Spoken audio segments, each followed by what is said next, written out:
한 사람이 생이 다하기 전에 마지막 남긴 말은 그가 평소 했던 그 어떤 말보다도 많은 교훈을 우리에게 줍니다. 이를테면 공자는 지는 꽃잎처럼 현자는 그렇게 가는구나 하는 말을 마지막에 남겼습니다. 부처는 태어나는 모든 사물은 덧없으며 결국에는 죽는다고 했습니다.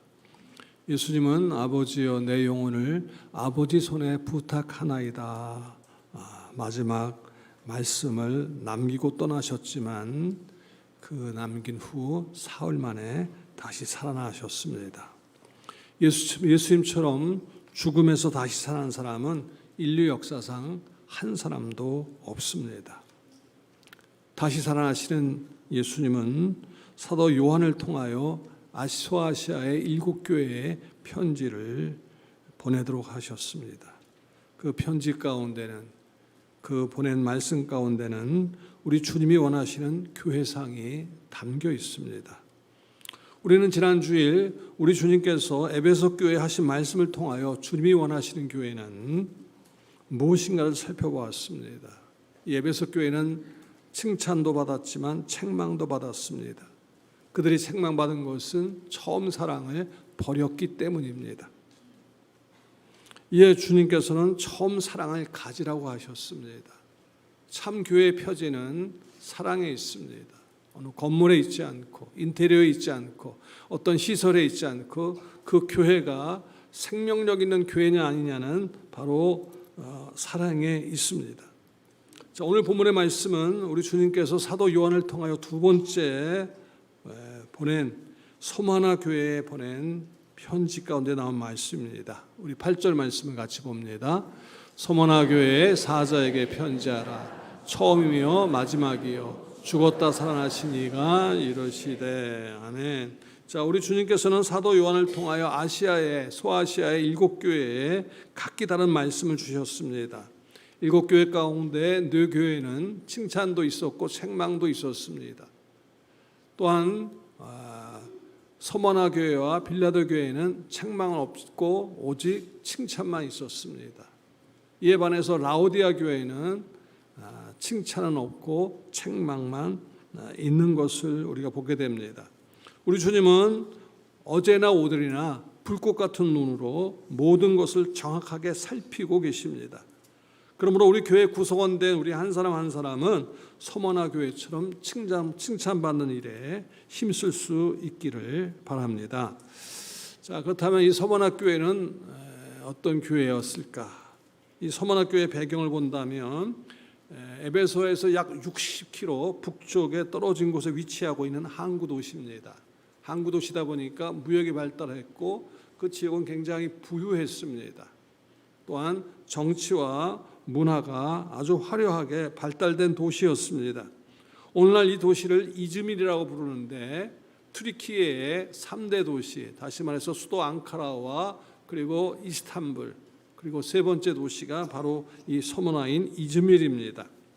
당시 서머나에는 로마 황제를 숭배하는 신전이 있었습니다. 그래서 서머나 사람들은 1년에 한 차례씩은 무조건 그 신전에 의무적으로 올라가야만 했습니다.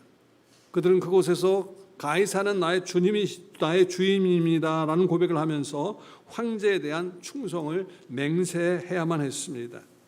또한 당시 서머나에는 유대인들이 많이 살고 있었습니다. 주 70년 로마에 의해서 예루살렘이 멸망당할 때 많은 유대인들이 서머나로 이주해 왔습니다. 피난을 갔습니다. 유대인들은 그곳에 와서 해당을 세우고 그리고 유대주의 사상으로 무장하여 자신들의 세력을 펼쳐나갔습니다. 바로 이와 같은 배경 속에 이와 같은 배경이 있는 그곳에 복음이 전파되어서 서머나 교회가 세워졌습니다. 자연히 서머나 교회는 로마 황제를 숭배하는 자들로부터 많은 박해를 받아야 했습니다. 아울러 서머나 교회는 유대주의를 신봉하는 유대인들로부터도 심한 박해를 받아야 했습니다. 그런데 우리 주님께서는 이 서머나 교회를 칭찬하십니다. 우리 9절 말씀을 같이 보겠습니다. 내가 내 환난과 궁핍을 알거니와 실상은 내가 부유한 자니라. 아멘. 비방도 알거니와 실상은 유대인이 아니요 사단의 회당이라. 아멘. 자, 우리 주님은 이들의 환난을 알아주셨습니다. 자, 그래서 9절 상반절 보면 내가 내 환난을 알거니와 말씀하고 있습니다. 환난이 뭡니까? 그것은 큰 돌에 눌려 찌그러지다 하는 의미가 있습니다. 자, 우리 주님께서는 내가 너의 환난을 안다고 말씀하셨는데 그것은 다른 것이 아니라 서머나 상 사람들이 그 지역에 황제 숭배의 도시이기 때문에 그들이 황제 숭배를 거부하다 보니까 너무나도 어려움을 많이 당했습니다. 그들은 결코 가이사가 주님이라고 고백하지 않았습니다. 그들은 오직 주님은 예수님 한 분뿐이라고 했습니다. 그렇기 때문에 서만학교회는 엄청난 박해를 받아야 했습니다. 그들이 받은 박해는 여러 형태로 주어졌습니다. 당시 그들은 재산과 가옥과 직장과 사업 모두를 정부에게 빼앗겼습니다. 초대 그리스도인들의 모습이 담겨있는 히브리서에 보면 다음과 같은 기록이 나와 있습니다. 히브리서 10장 34절입니다. 너희가 갇힌 자를 동정하고 너희 소야를 빼앗기는 것도 기쁘게 당한 것은 더 낫고 영구한 소요가 있는 줄 아노라. 아멘. 자, 그들은 소유를 빼앗겼다고 했습니다. 그럼에도 기뻐했다고 했습니다. 36절 이하의 말씀입니다. 같이 봅니다. 또 어떤 이들은 조롱과 채찍질뿐만 아니라 결박과 옥에 갇히는 시련도 받았으며 돌로 치는 것과 톱으로 켜는 것과 시험과 칼로 죽임을 당하고 영과 섬서의 가죽을 입고 유리하여 궁핍과 환난과 학대를 받았으니 이런 사람은 세상이 감당하지 못하니라. 그들이 광야와 산과 동굴과 토굴에 유리하였느니라. 아멘. 자, 이처럼 초대교회 사람들은 소유를 빼앗길 뿐만 아니라 조롱과 채찍을 당하고 결박을 당하고 옥에 투옥되기도 하고 심한 경우에는 로마에 반역하는 반역죄로 낙인 찍혀서 사형을 당하기도 했습니다. 이 같은 환난을 우리 주님께서는 바로 내가 너의 환난을 안다 말씀하셨습니다. 또한 우리 주님은 그들의 궁핍도 아신다고 하셨습니다. 2절 9절 중반에 보면 내가 내 환난과 궁핍을 알거니와 이렇게 되어 있죠. 자, 궁핍은 환난과 동시에 오는 것입니다. 앞서 말씀드렸듯이 서머나는 부유한 도시였습니다. 항구 도시였기 때문에. 그렇지만 서머나 교회는 궁핍했습니다. 그 당시 사회에서는 예수님을 믿게 되면 경제적인 활동을 할 수 있는 길이 다 막혀 있었기 때문에 가난할 수밖에 없었습니다. 지금도 회계권과 공산권에서 예수님을 믿으면 공직생활 하기가 어렵습니다.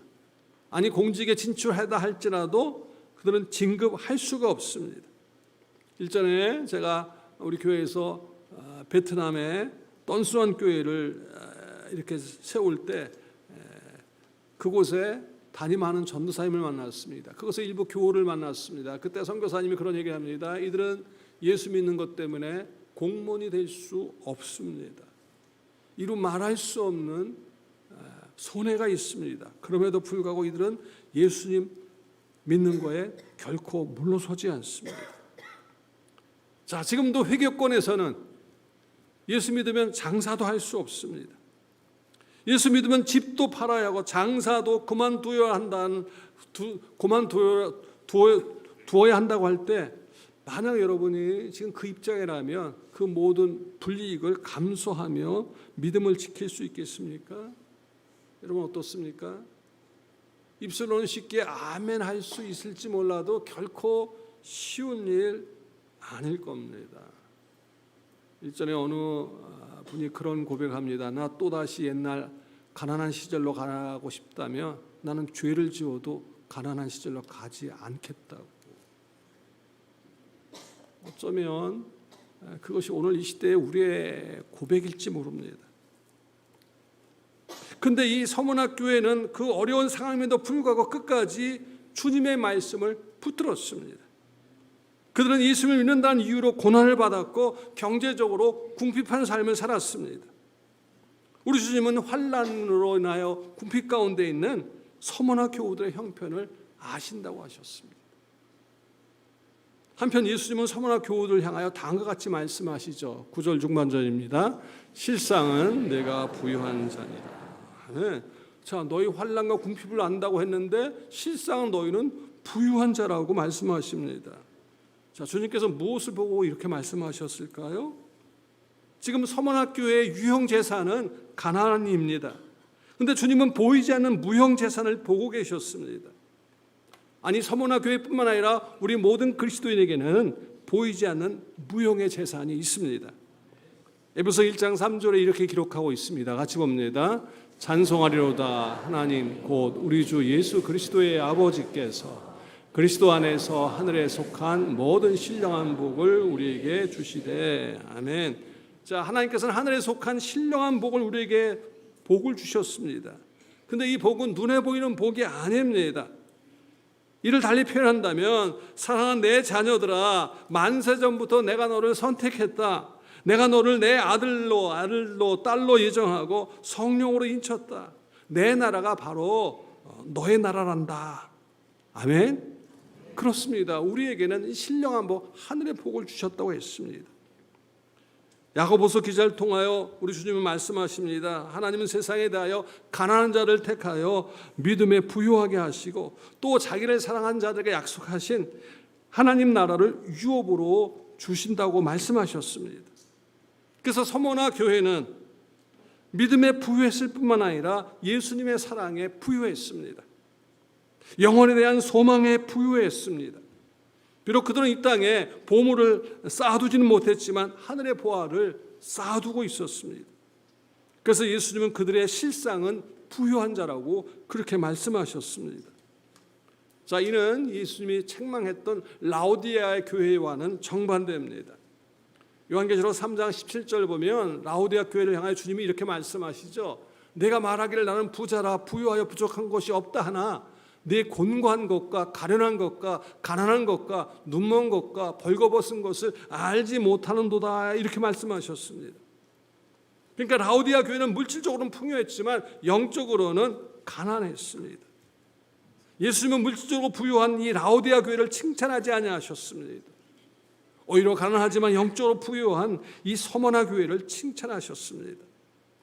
주님은 우리 한 사람 한 사람이 서머나 교회처럼 영적으로 부유한 자, 하나님께 대하여 부유한 자, 그러한 하나님의 예수님의 칭찬받기를 원하십니다. 세 번째 주신 칭찬의 말씀이 있습니다. 주님은 유대인의 비방을 받는 것에 대해서도 알아주시죠. 9절 중반절 말씀입니다.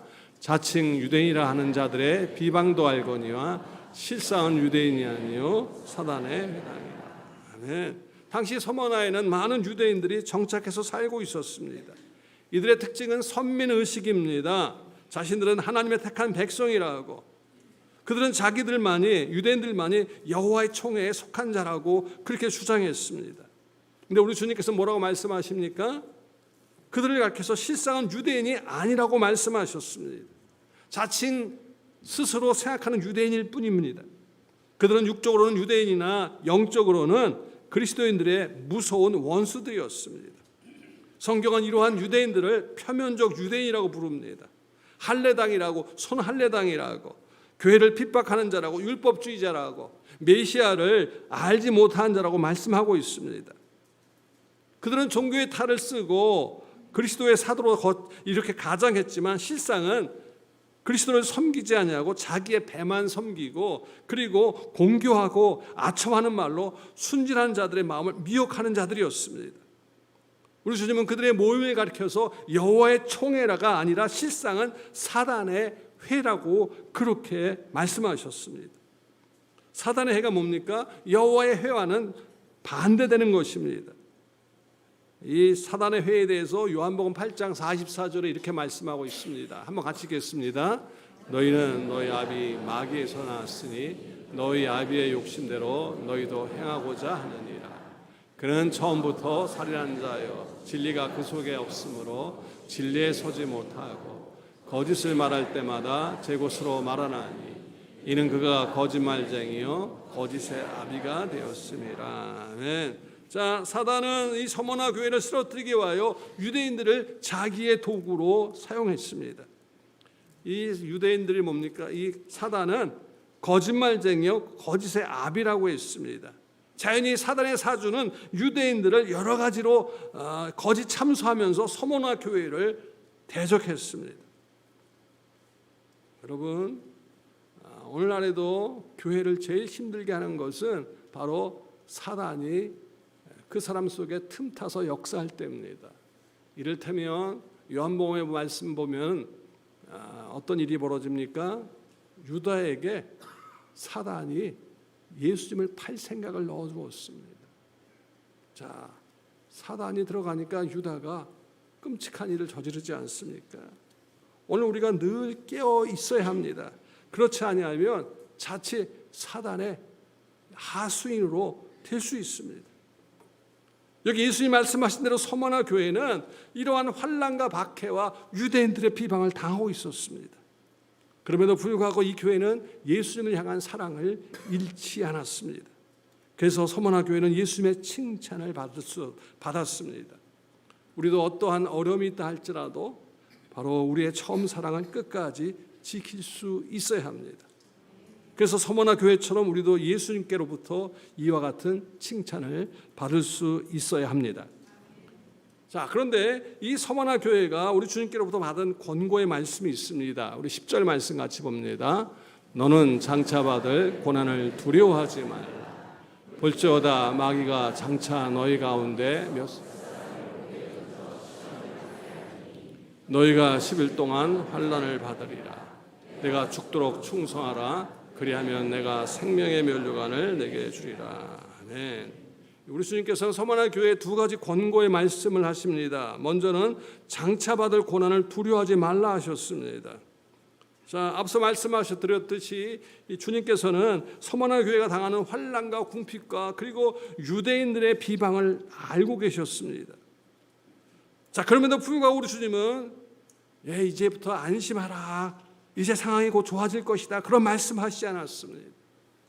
오히려 정반대의 말씀을 하십니다. 장차 받을 고난을 두려워하지 말라. 마귀가 장차 서머나 교회 가운데 몇 사람을 옥에 던져 놓을 것이다. 이렇게 말씀하고 있습니다. 자, 이 서머나 교회를 대적했던 자들이 유대인이든지 아니면 로마니였든지 간에 그 궁극적인 주체는 결국 마귀 사탄이었습니다. 오늘 우리의 삶에도 때때로 대적을 당하는 일을 겪을 때가 있는데 그 주체는 사람이 아니라 사람 배후에 역사하는 어둠의 세력임을 우리는 기억해야 합니다. 그래서 누군가가 그렇게 대적할 때 그 사람을 미워할 것이 아니라 그 사람 배후에 역사는 바로 사단을 우리는 대적할 수 있어야 합니다. 여러분 보십시오. 욥이 그렇게나 시험을 당하죠. 그것은 왜 그랬습니까? 하나님이 사단에게 조건을 거시면서 그것을 허락하셨어요. 그러면서도 주님은 하나님께서는 욥을 붙들어 주셨어요. 마찬가지로 마귀는 서머나 교회를 쓰러뜨리려고 시험했지만 쓰러뜨릴 수가 없었습니다. 우리 주님이 서머나 교회를 붙들고 계셨기 때문입니다. 서머나 교회를 붙들고 계셨던 주님은 우리 교회를 지난 30년간 우리를 붙들어 주신 줄 믿습니다. 말씀을 준비하면서 여러 장면들이 지나쳤습니다. 우리 교회 한 번도 분열된 적이 없습니다. 그러나 내면적으로 몇 차례 위기가 있었습니다. 전혀 없었던 거 아닙니다. 일일이 설명하지 않을 시간이 많이 갈 것 같고요. 마귀의 첫 번째 목표는 목회자를 쓰러뜨리려고 하는데 여기 목사 하나 쓰러지면 교회가 혼란스럽지 않습니까? 이런 일들이 있었어요. 하나님께서 악에서 건져 주셨어요. 붙들어 주셨어요. 그 주님은 지금까지 붙들어 주셨듯이 앞날도 붙들어 주실 줄 믿습니다. 여기 보면 그들의 고난 기간은 10일 동안이었습니다. 그래서 10절 중반절을 보면 너희가 10일 동안 환난을 받으리라. 자, 이 10일은 하루 이틀 사흘 그런 10일이 아니라 그것은 바로 10주 아니면 10년 동안의 고난일 수도 있습니다. 그런데 그것이 우리가 영원히 살아갈, 우리가 장차 살아가게 될 영원한 삶에 비하면 지극히 짧은 기간에 불과할 뿐입니다. 하나님 우리가 감당치 못할 시험당함을 허락하지 아니하신다고 했습니다. 그 고난은 감당할 수 있는 사람에게 바로 일시적이기 때문에 10일 동안을 말씀하고 있습니다. 그래서 장차 받을 고난을 두려워하지 말라 말씀하셨습니다. 또 한 가지 권고는 내가 죽도록 충성하라 이렇게 말씀하셨습니다. 자, 서머나 교회가 장차 받을 환난, 그 10일 동안의 환난이 끝나고 나면 그 결과는 두 가지인데 그들 중에 일부는 옥에서 풀려날 수 있습니다. 아니면 그렇지 않으면 몇 사람은 처형을 당할 수도 있습니다. 그 결과가 어떠하든지 우리 주님께서는 이 서머나 교회를 향하여 죽도록 충성하라 이렇게 당부하고 하셨습니다. 이 충성하라 하는 이 단어를 원어에서 보면 믿음직한 사람으로 남아라 이렇게 되어 있습니다. 새 우리말 성경에 보면 믿음직한 사람으로 남아라 이렇게 되어 있습니다. 유진 피터슨의 메시지 성경에 보면은 믿음으로 끝까지 견뎌내라 이렇게 되어 있습니다. 우리 주님께서는 끝까지 믿음을 붙드는 사람, 그 사람에게 생명의 관을 주시겠다고 약속하셨습니다.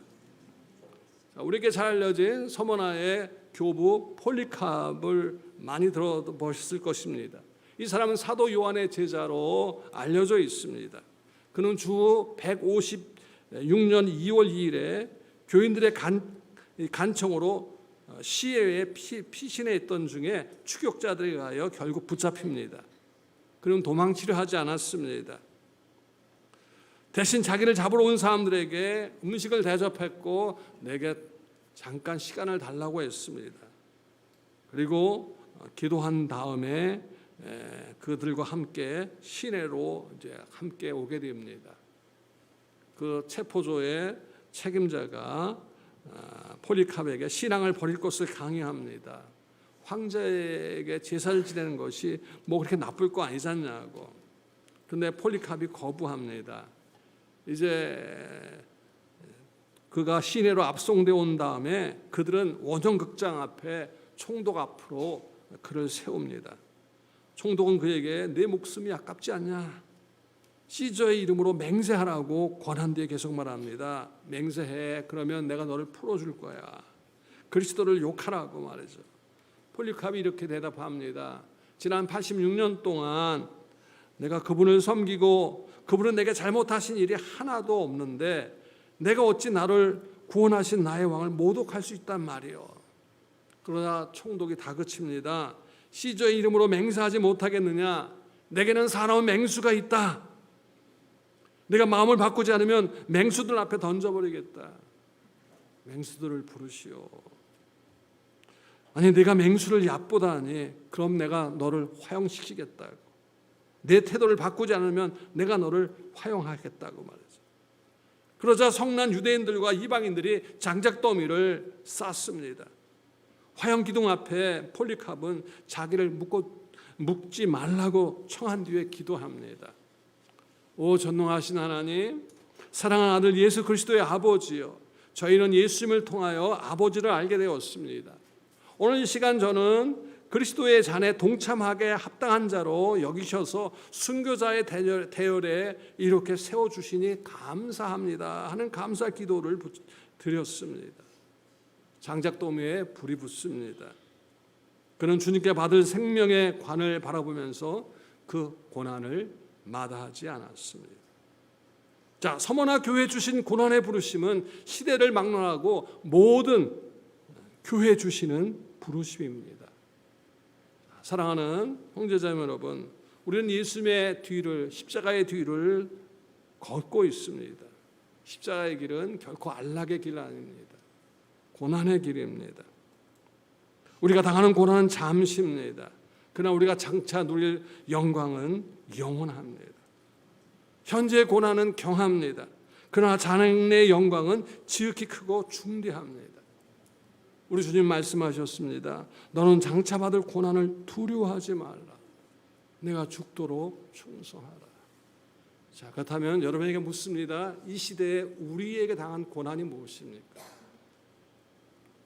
자, 오늘 우리 모두에게 현재 닥쳐 있는 고난이 무엇입니까? 물론 우리 가운데는 믿음을 지키느냐고 아직도 집안에서 어려움을 당하는 가정들도 있는 줄 압니다. 이 시대의 고난 아마 대표적인 것이 몇 가지 있습니다.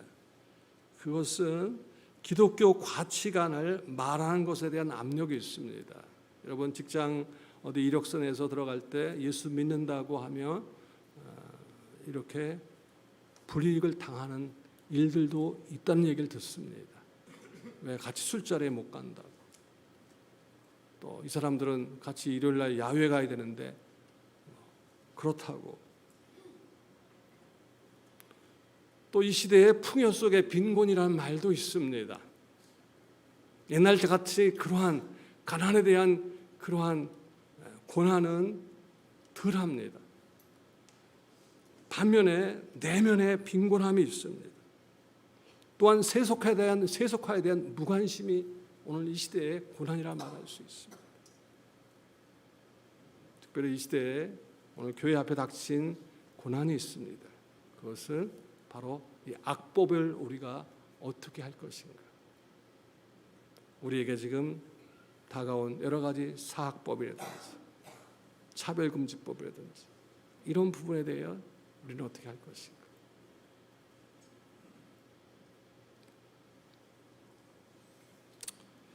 우리 주님 말씀하셨습니다.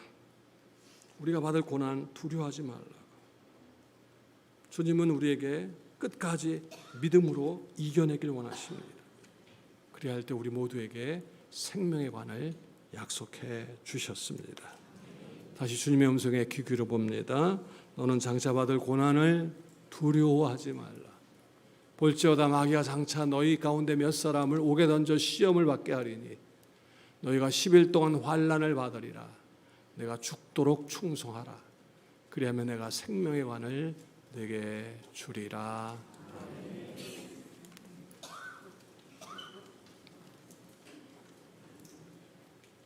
주님,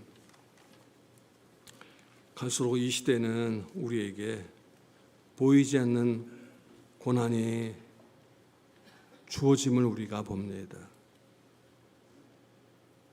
결코 두려워하지 않게 하시고 끝까지 믿음을 붙드는 모두 되게 하여 주옵소서. 예수님 이름으로 기도드립니다. 아멘.